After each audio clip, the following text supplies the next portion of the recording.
السلام علیکم مرګرو، زه یم عبدالمجید او تاسو زموږ چینل ګورئ ټاپ ویډیوز افیشل. مرګرو، په نننۍ ویډیو کې موږ د یوټیوب چینل ډیلیټ کېدو په حوالې سره مرګرو خبرې اترې کوو. که فرض کړه ستاسو یوټیوب کې چینل وي او تاسو خپل چینل ډیلیټ کول غواړئ یا خپل چینل ویډیوز چې کوم دي هغه یوټیوب نه هایډ کول غواړئ، یعنې غایبول غواړئ چې یاره زموږ چینل دی یو میاشت دپاره یا 2 میاشتو دپاره مرګرو زموږ یوټیوب چینل دی چاته نه شو کېږي، زموږ ویډیوز دی نه شو کېږي. مرګرو هغه طریقه به څنګه وي؟ هغه طریقه درته په دې ویډیو کې ښیم. ویډیو به پوره ګورئ، ویډیو به هم لایک کوئ، چینل به هم سبسکرایب کوئ. او مرګرو یو بله ضروري خبره دا ده چې تاسو ټایم ټو ټایم یوټیوب پالیسي ګورئ، چونکې یوټیوب پالیسي چې کومه ده نو هغه ټایم ټو ټایم اپډیټ کېږي. نو پکار دا دی چې تاسو یوټیوب پالیسي ګورئ. نو هغې وجه دا وي مرګرو تاسو یوټیوب پالیسۍ نه به بر وخت چې خبرېږئ یا زموږ ویډیوز ګورئ چې تاسو ته یوټیوب پالیسي پته وي. مرګرو یوټیوب چینل طرف ته ځو چې تاسو به خپل چینل ویډیوز چې کوم دي هغه به څنګه هایډ کوئ یا خپل چینل به څنګه ډیلیټ کوئ. مرګرو هغه غونډه طریقه درته په دې ویډیو کې ښیم، خو ویډیو به پوره ګورئ، ویډیو به هم لایک کوئ، چینل به هم سبسکرایب کوئ. او مرګرو موبایل سکرین طرف ته ځو.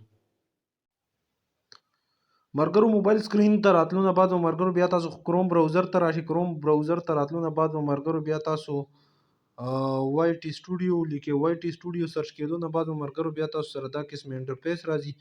دا قسم انټرفیس راتلو نه بعد مرګرو تاسو بیا په وای ټي سټوډیو باندې کلیک وکړئ.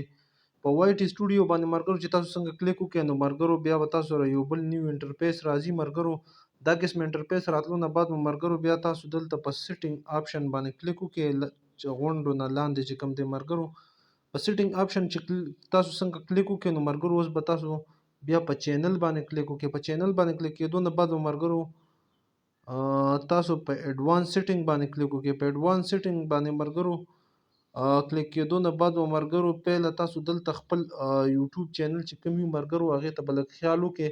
دلته به تاسو خپل چې کوم چینل ډیلیټ کول غواړئ مرګرو پیله به تاسو هغه چینل کولاو کړئ. مثال په طور باندې مرګرو زه دا چینل کولاول غواړم نو مرګرو پیله به زه دا چینل کولاو کړم. دا چینل چې کولاو شي هغې نه بعد به مرګرو بیا زه دا کومه طریقه چې زه تاسو ته ښیم مرګرو بیا به درته دغه طریقه ښیم. خو پیله چې مرګرو تاسو خپل مرګرو دا اوس چینل کولاو شو. ټیک ده، چینل کولاوېدو نه بعد مرګرو تاسو په سیټینګ آپشن باندې کلیک وکړئ.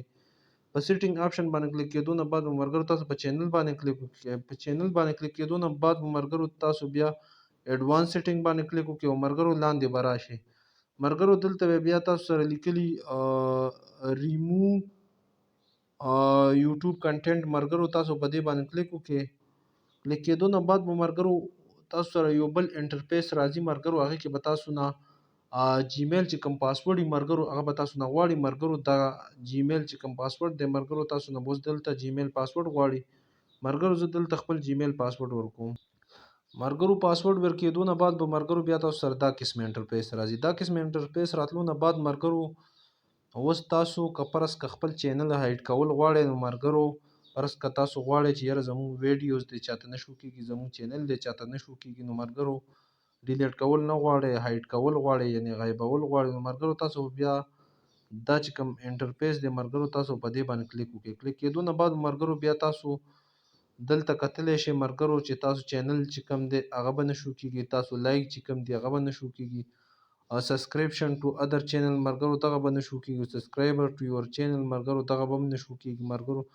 او که تاسو فرض که خپل چینل پرمننټلی ډیلیټ کول غواړئ نو مرګرو تاسو په دې کې ټیک وکړئ. او مرګرو لاندې مرګرو تاسو کتلی شئ یور ډیټا ټو ادر ګوګل پراپرټیز with not removed مرګرو تاسو که په دې کې کلیک کول غواړئ نو دغه هم کیدی شي مرګرو. بیا دې نه بعد مرګرو که فرض که تاسو خپل چینل پرمننټلی ډیلیټ کول غواړئ او کانټینټ هم ډیلیټ کول غواړئ نو مرګرو بیا تاسو سره به یو بل انټرفیس راځي. مرګرو دې کې مرګرو تاسو چې کوم سبسکریپشن دی یا ادر چینل دی مرګرو هغه به ډیلیټ کېږي، کمنټس به هم ډیلیټ کېږي مرګرو چې څومره ریپلایز تاسو چاته کمنټ کړي هغه به ډیلیټ کېږي. یوټیوب ګفټ سیټینګ مرګرو شو، پکې بیا سرچ شو، واچ هسټري شو مرګرو دا غونډ به ډیلیټ کېږي. خو مرګرو تاسو چې بیا ډیلیټ مای کنټینټ باندې څنګه کلیک وکړئ مرګرو نو بیا به دې کې تاسو نه یو بل پاسورډ خپل جیمیل پاسورډ غواړي او پاسورډ ورکېدو نه بعد مو ملګرو بیا تاسو چې کوم که چینل وي ملګرو هغه به ډیلیټ شي. ملګرو امید لرم چې دا ویډیو به هم تاسو خوښه شوي وي. ویډیو به هم لایک کوئ، چینل به هم سبسکرایب کوئ او ملګرو په نوې ویډیو کې ملاقات کیږي. د الله په امان.